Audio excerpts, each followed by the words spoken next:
Hey guys, I posted a video late last fall unboxing a surfboard blank and announcing that I was going to make a new longboard. I know it's been a while since that video, but I have been busy working on, well, other surfboard videos, which may or may not make it on this channel before this video, so we'll see. Anyways, I'm finally getting around to working on the longboard. Also, this board is sponsored by Greenlight Surf Supply. They provided me with this surfboard blank. So if you go buy something from them, use my affiliate link in the description below. I know I mention them all the time in my videos because, well, they're just awesome to deal with. So, some history. I made a 10-foot long longboard a few years ago and it caught waves with no problems at all. But I ended up selling it because I wasn't 100% happy with how the finish came out on it. And that was mostly because, well, it was before I had a proper surfboard sander. And it was before I was actually posting videos on this channel making surfboards. So that was quite some time ago. My idea is I want something that will be a wave catching machine, but it can still turn up and down on the wave. Really what I'm going for is a high performance longboard. Nose riding would be fun, but the places that I normally surf, they don't really get conditions very often that are conducive to nose riding. So I just want a board for when there are days when the waves are really rolling and I can just take my time, paddle out into them, but if I feel like it, I can still pivot off the tail. So the board won't have as much volume overall, especially in the rails, like a full-on log would have. The rails are gonna be more like what you would find on a short board. I'm gonna do something like a 50-50 rail on the nose of the board, then foil it into a 60-40 tapered rail that's throughout the body of the board. So it'll dig into the water when I want, and then a regular hard rail out the tail. I'm a pretty light guy, so I don't need a ton of float, so I might keep the thickness of the surfboard down. Not sure yet, but once I'm done finishing shaping the board, I'll reassess the thickness and then decide if I want to foil it some more. Let's talk about the bottom of the surfboard. The bottom will have a concave from the front, so this section here, all the way out through the middle, and then stopping at the rear, it'll transition to probably, I'm thinking like a V. The main part of the board will give lots of lift, and that V should help pivot the board off the tail. Even though I won't be riding this board off, off the tail with my rear foot, with it being directly over the fins, that V will help with the transitioning from rail to rail to give a bit more hold and control, and at least, well, that's what I hope. I thought about leaving it just a flat bottom, but this being a longboard, it will already generate lots of speed down the line, at least compared to shorter boards. Also, since I'm not making this board for nose riding, I'm not gonna do that, really cool looking teardrop concave at the nose of the board that you see on, many longboards. The nose of this board will be more, a little more narrow than a regular standard longboard. And for the tail of the board, I'm gonna go with the tried and true squash tail. You can't beat that squash tail. Well, except for maybe in really heavy surf. And that squash tail will give a good amount of float because it's got some surface area and it's got two angled points to help when turning the board by releasing water at those points. There are so many options and minute changes that can be made, and that's what making shaping surfboards, your own surfboards, so fun.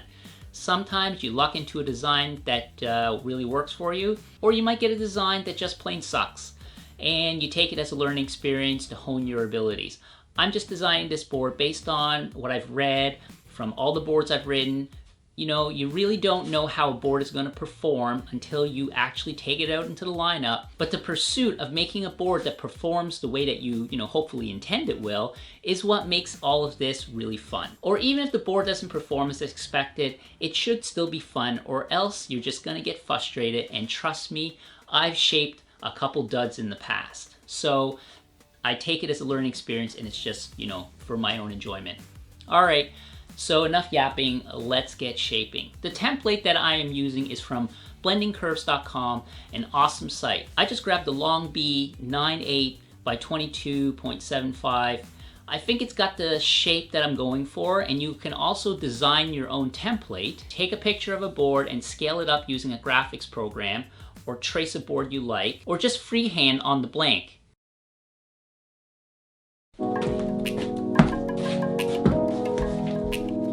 Level your stands, very important.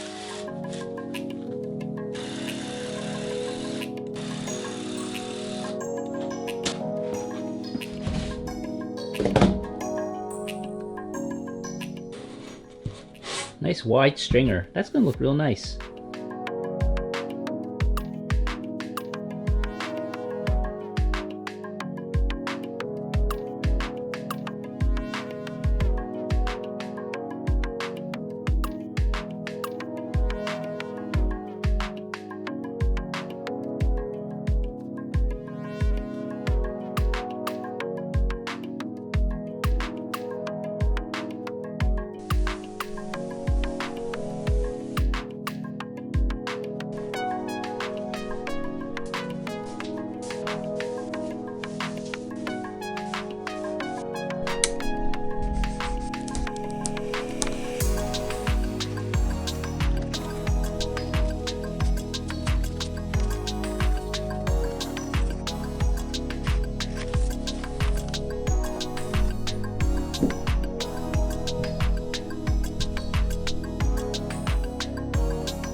Sure foam. Forget what this is called. A rasp of some sort. Shaper's rasp.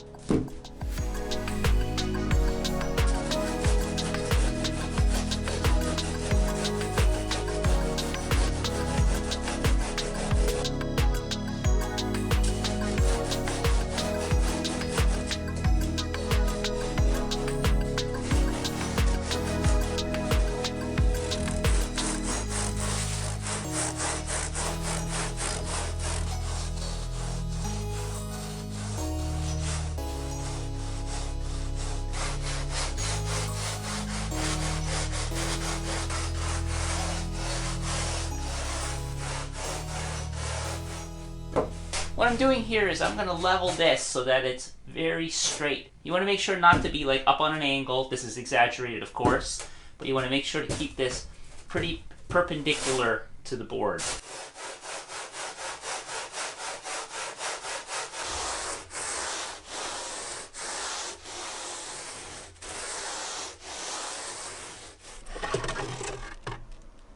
Oh, I got a little extra foam to remove here. I got lazy. I just broke out the power planer.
want to make sure to check all the way around the board that it's square after we did our profiling, that this is perpendicular to the main part of the board. That will ensure that we get a good result when we go to do our rail bands and when we go to foil the board.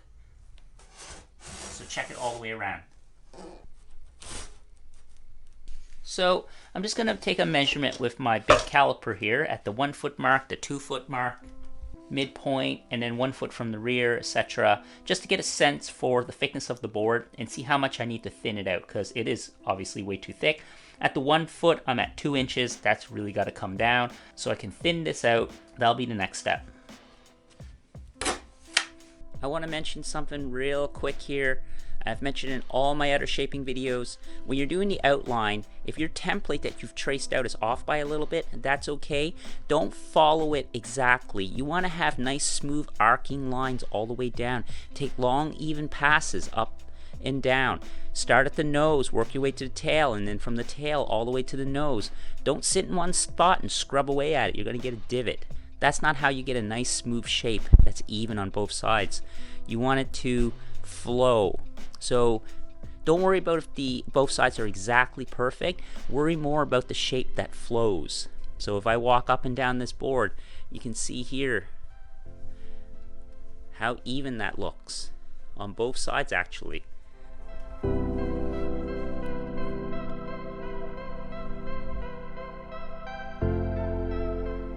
Get down nice and low with lots of light and just look up and down.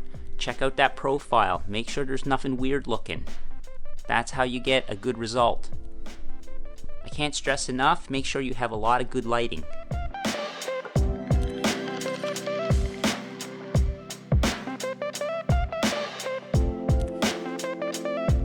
I'm going to end the video here. In the next video, I'll be foiling down the thickness of the blank and shaping in the rail bands. So thanks so much for watching. Give this video a thumbs up if you liked it and consider subscribing to my channel. See you guys in the next video.